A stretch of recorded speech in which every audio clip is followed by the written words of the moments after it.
All right, so it is 3 o'clock on Thursday, April the 2nd. It is the 497,000th day of quarantine.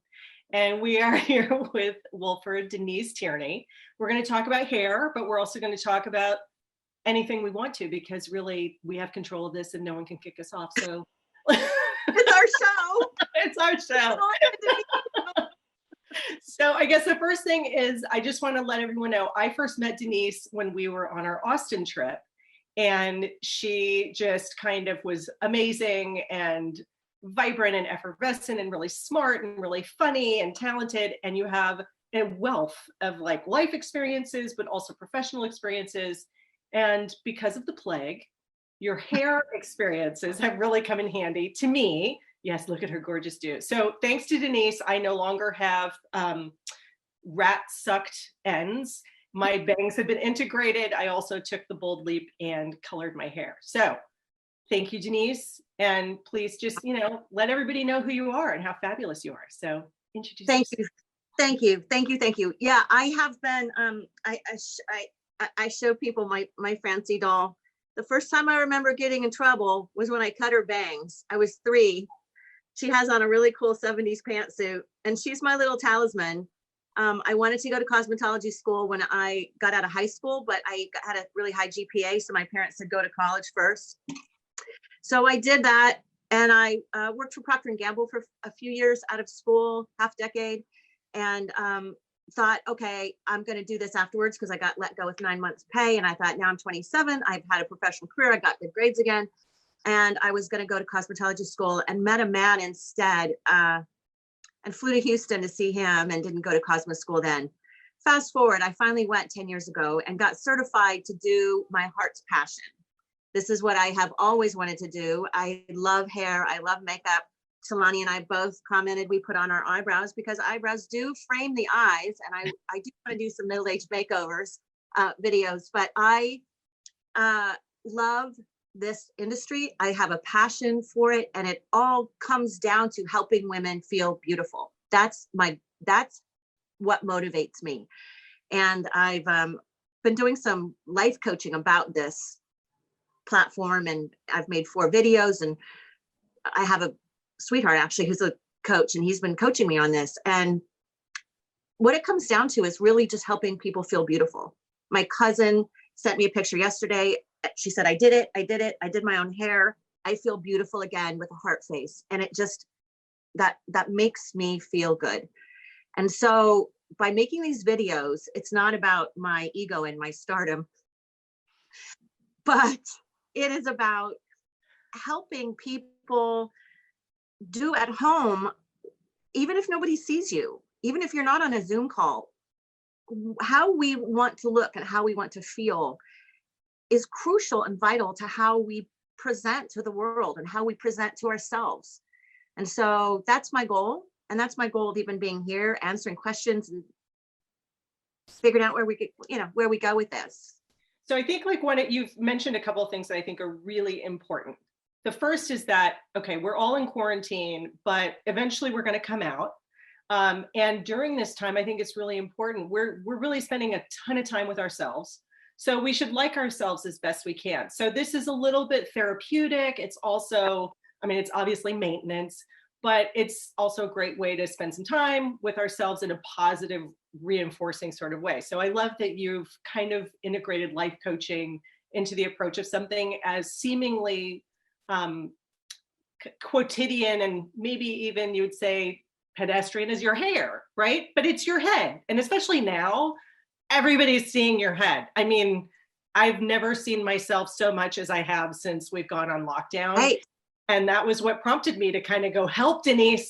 I was like, what in God's name is this? And I can't be looking at that. And you can't avoid it because it's always in a corner of your screen. Right. So, not working, you're FaceTiming your friends, you're on family Zoom conferences, and we are being seen. We are seeing ourselves in a mirror. Yeah. More mirror being a FaceTime video or a, something, but we are seeing ourselves more in a video.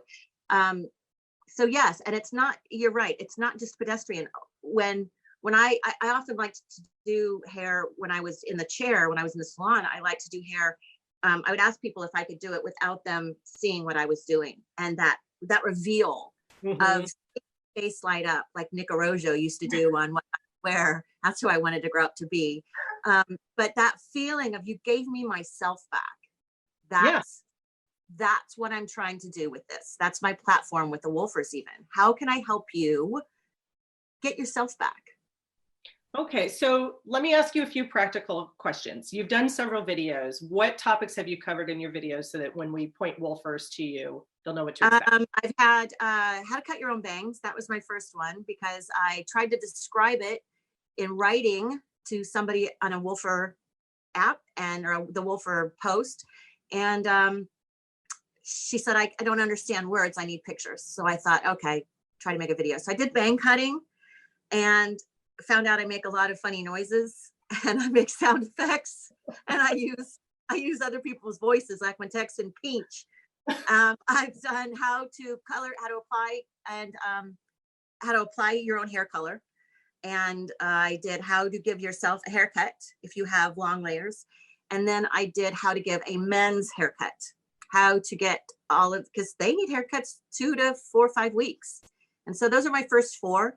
I am fielding, and I would like to have ideas for other things that you want to know about. I'll make videos for that. There's probably a finite number of videos I can make for at home, but I can package this up as a little hair in the time of the plague. So I want, yeah, I'd love that. Okay, so because I've loved your videos, I've watched all of them. My husband is going to be a candidate for getting his hair cut soon, so that'll be interesting. And I told him, worst case scenario, I have clippers. I can always just, go G.I. Jane on him, and we can start over in a few weeks. Give him a 2 everywhere. It doesn't matter. Give him a 2 here, give him 4 here, and that's all you need. Really, it's not that hard. Exactly. So, Inadequate done. well, having this nice buffer time between when people will see us out in the real world again also gives me a little bit of courage, which I love. I have a question for you about hair color specifically, because I recently box colored my hair because my grays are growing in like a skunk. They're very weird and spotty, and I just wasn't ready for it. I managed to take a box that probably should have had me more in the cinnamon brown natural next to my natural hair color. And instead I ended up with Share, which is the V-Swick Black, which I'm fine with. And it's great. Yeah. But what did I do wrong? Did I leave it on too long? Was I just a nut? Did I does your hair just process differently? What are the kinds of things we need to look out for when we're trying to do color? Great question. One of the most important things that I see or that I've learned with people who color their own hair is they go a shade or 2 darker when they buy the box than they think they really are. And the problem with that is you look beautiful with your dark hair, but it's not what you expected, right? It got darker. It went darker. There's 2 things I need to say about that. The first one is make yourself go a shade lighter. When you go back to your stylist, when we all go back to our stylists, a stylist cannot remove color from your hair. So if you put that dark hair, let's say just on your root retouch, looks like you did your whole head. Mm-hmm. But if I just do my root retouch with this dark hair, and I explain this in my video, that dark patch will grow down this entire way. We cannot take that color out. So if you err on the side of going lighter, your stylist will be able to deposit more color on that and match that. So always, if you think you're a level 5, let's say, 1 is black, 10 is blonde. If you think you're level 5, buy a 6 and it'll make that lighter. The other thing that happens with people is they say, well, I don't want it to be that dark, so I'm only going to leave it on for 20 or 30 minutes. Right. Or let's call it 30 minutes. I'm only going to leave it on a half hour. I know it says 45 minutes. I want to explain the process of what hair color does. So you leave it on for 45 minutes. That's the instructions. The first 20 minutes, the peroxide is pulling molecules of color out, our natural molecules, and making room for the deposited color to go in there. So the first 20 minutes, all it's doing is taking out pigment and exposing the underneath pigment, which is that brassy red color, that orange color that people have, that you see with people. Let's say you only leave on then that hair color for another 5 minutes. That's not enough time for the hair molecules in the development, in the color to deposit. You have to leave it on that entire time so that those color molecules can go into the vacuous spaces inside the hair cuticle to deposit the color. So it's imperative, if you don't want brassy orange hair, to keep the hair color on the full 45 minutes and then go a color lighter, a shade lighter, so that you don't end up having the dark hair that some of us have. For the most part, it always will, home color will tell you to pull it all the way through. That opens and closes and opens and closes the cuticle. The cuticle is what are the tiles on the outside of the hair shaft. And those open, let the color molecules come out, and then the color molecules go in, and those close. When those get weak, that's what makes a split end. We don't want to open and close and open and close and open and close and open and close that cuticle every single time you color your hair. So in general, just do your root retouch and don't do what's down here. It doesn't need it. There are different formulations, semi-permanent or demi-permanent for down here, but that's another suggestion I have. Don't pull it through your whole head. Okay. We actually have a question from one of our fellow wolfers, who I think is actually Sherry. Hi, Sherry. She says, I have single process hair color, blondish, plus a few highlights. My roots are starting to show. Is there a simple way to cover my roots for the next few weeks while I wait for a face-to-face with my stylist? Well, that is there's two situations. If the person, and I don't think, Sherry, you are all gray. If you are all gray, you're very safe in getting like an 8NA. That would be a natural ash, I'm guessing, an 8 or a 9. But an 8NA is often an 8 cool, 8NA is often a very good color to put to cover gray. And you just would daub that on. You could even just daub it on that center part and around your hairline. You don't even have to slice it in if you don't want to. Just do what shows. If you have a part, even if your part moves for 2 inches on either side, all you have to do is these swaths of hair, and you would go in there and just, do a part here and do this hair color here, and then go another 1/2 inch and do that, and just do that part there. The problem is with some people, they have maybe darker blonde hair with a couple of gray sprigs. If you don't choose a cool color or the correct color, it'll turn that band of hair brassy. And that's what can be difficult, is you just try to get a color that is cool, that those cool molecules will help counteract the brassy orange. If you think of the color wheel, you've got purple, which is ash, purple or green, and bluish, and you have the warm orange, and those will cancel each other out. So I guess the best suggestion is to get a box of color and just do a little bit and get something cool. Leave it on for the full 45 minutes, especially for blondes, so that you don't get that. You're not going to get an orange stripe. I call that Easter chickadee. I've suffered through a little bit of that. Yeah, I used to call them corn blondes, and I used to say, we want to be we don't want to be a corn blonde. We want to be a wheat blonde, a cooler blonde. And every time if I had a client with highlights, I didn't highlight her every single time. We don't need to have your highlights always go right there. So you should be able to color your hair twice in your part without having to worry about the highlights. So if the highlights are growing out and you have a darker solid line here, that's kind of a contemporary look. So that shouldn't be a stress to do highlights. I hope that helps. I'm sure that helps a great deal. I've got a question for you. You have posted, I think, on your Facebook that, when in doubt, don't cut bangs, right? It's like, it seems to be the fallback in a time of panic or stress or wanting to change things. Is that a joke, or do women really go nuts and start hacking at the front of their hair, Well, actually, those are probably memes that people have put on my Facebook page. I have always, in fact, I've taught my clients, I always used to teach them how to do bangs. The problem is when people want to do bangs and they just make it up. And what started was somebody doing one of these, and, she had her shears out and she was just going to go chomp. And that's what I don't want to do. And that's why I made the video. And it's on my Facebook. I think it's gotten 1,400 views about how to cut your bangs. And really, ladies, it's just about doing this, pulling everything forward pushing it into a little thing like this and just snipping off this bit right here. That's the bangs part. So I'm not against people doing it. It's just don't do it cold. Don't just hack at it.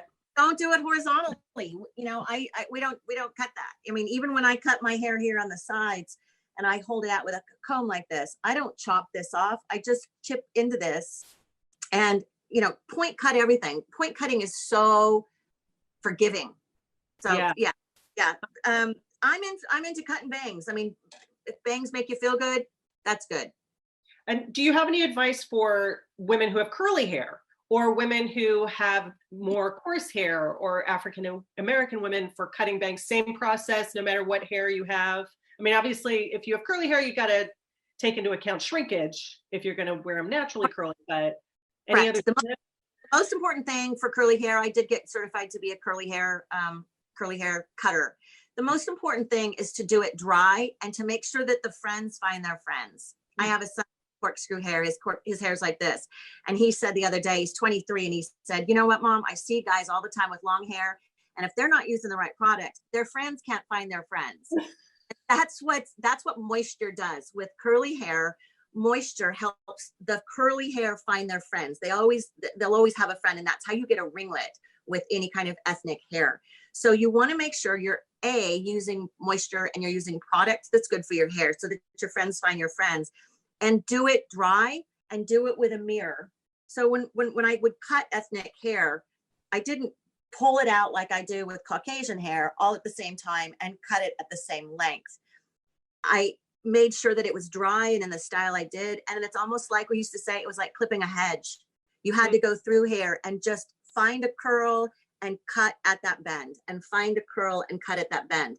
So for any kind of ethnic hair or curly hair, it's actually pretty forgiving, but you would want to use a mirror somehow in your own mirror and just look at the natural shape of the bang and just trim and smooth that out. Don't be pulling it out. Don't be trying to do it. Don't do it the same pinch way. And I should have qualified it in my videos. This is for straight Caucasian hair, because to do any kind of curly hair, it really is trimming a hedge to make the hedge smoother, one curl at a time, one curl button at a time.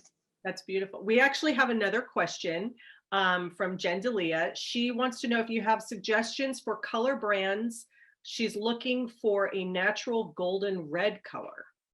So are there any companies you prefer? Okay, lay it on us. I do, and I feel very strongly about this because I didn't believe in them and I didn't like them, and I was angry about them when I was a stylist using professional grade products like Redken in my salon. There's a company called Madison Reed, and it's actually based here in San Francisco. Amy Errett is the CEO, and she is such a badass honorary wolfer. And it's a very woman-forward company. And last year, I decided to come out of retirement and work again. And New York and San Francisco are the two places where they opened brick and mortar color bars. They were test marketing them. There were 6 of them. You guys have a couple in Manhattan, and we have some in San Francisco. And I decided for about 6 months, until my body started falling apart again, to work for Madison Reed in their color bar in Marin County. And I used to see ads for it on Facebook, and I would think there is no way that they're going to be able to color match online and for $25 send you a box of color that's going to work. And they actually do. And I know who does it. I know the people who are sitting in the color bar. They are certified stylists who you upload a picture just like this and you show them what's going on, and they will color match you, and they're professional stylists. In fact, my old manager at the store, she's working at the color bar there, and she's been in the business for 30 years. So it's Madison-Reed, REED.com. For about $25, they will mail you a box of color that has the whole kit, including gloves, shampoo, and conditioner. I completely endorse them, and I would do that over any box color at Walgreens or Target or the grocery store. You don't have to touch it. Their color is fantastic. The pigment comes from Italy, which is where all the good color comes from. And it's a fabulous product. It's got none of the phthalates and parabens and all that stuff. So madison-reed.com, and I can highly recommend them. And they have a beautiful, I don't remember, their names are all Italian, but you're going to find that natural golden red color. It's like Sardinia, something like that. Beautiful. They also have the 8 NVA. They have a color called Bologna for you blondes that is going to work really well. So yes, I can suggest that highly, and I don't get any kickback from them whatsoever. Thank you. Thank you You're very welcome. much. You're welcome. So, I mean, I know that oh, and she said, thank you so much. Yes. So obviously, you know, the hair part is what we're talking about today, but you're an extremely multifaceted person. And I just would love it if you could talk a little bit about some of the other fabulous aspects of your life. I know you have 2 sons who are grown, and you do a lot of volunteer work, and you're just kind of, I don't know, I'm a fan, which is why I wanted to do this with you, because you've made such a huge impression on me. But is there anything else you really want to share with everyone? Yes, one of the things that I've done in retirement since coming to San Francisco is I've become the Bay Area lead for Free Mom Hugs, which is an international organization that brings love to the LGBTQ community. And I got into it last spring, and by Pride in June, we had 300 volunteers, moms and dads and aunts and dog lovers and whomever go to Pride, and all we do is wear our shirts that say Free Mom Hugs, and we give out free mom hugs. And it's my job here in the Bay Area to coordinate with the Oakland LGBTQ Center and the San Francisco LGBTQ Center, and have people show up at events. We will make a barricade at your prom for the Baptist church that's going to come. We will stand in for you with your if your wedding, if your mom and dad won't show up, we will show up for you at your wedding. We will shop for your wedding dress for you. We will go to your prom for you. And it is my desire to bring that. I have a gay son who's 26, and I loved it and clapped and was waiting for him to come out. But so many people in the community don't get love. So that's something that I've done that I'm very, very proud of. I was also the #1 person in 2011 in the country to sell the most sex toys. I had a sex toy selling business, and I used all of my marketing skills and business acumen to sell $40,000 worth of sex toys. So if anybody has any questions, eventually DM me, and I will well, I think we're obviously going to have you back for another talk about sex toys, because that could probably go on for like 6 or 7 hours, I would imagine. I don't know why I got a superpower to be able to say vulva and vagina and teach you the difference between them, and that you don't shave your vagina, you shave a vulva. Oh. But yeah, I'm very woman forward, and that was also about making women feel good. That was the whole impetus for that, was reclaiming my sexuality after my marriage imploded and having a sexless marriage and saying, you know what, girls? And so it wasn't anything scandalous, and it wasn't titillating. It was about empowering women. So that's a fun thing that I've done. I've lived in London twice, and that has changed my worldview, and I feel expansive and grown up having lived in London and traveling the world, and traveled a lot. I've traveled a lot.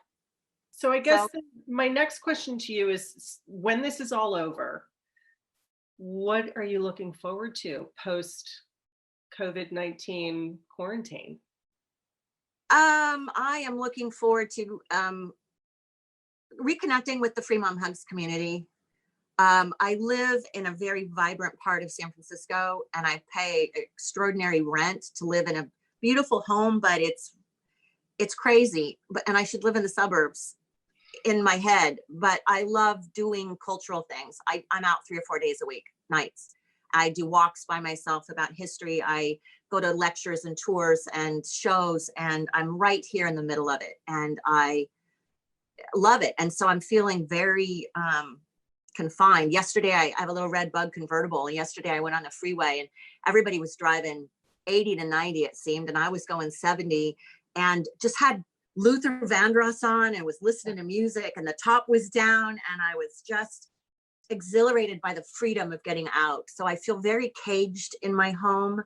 I'd started dating somebody, and it was really, really good. I was celibate for the first time in since I was 17 last year, and did a lot of work on myself and stayed quiet and introspected and journaled and went back to work doing hair. And then I nanny 15 hours a week. And that quiet time, I let the 9 years of being divorced, and I've dated 250 men, and I've done online dating, and should write a book about that.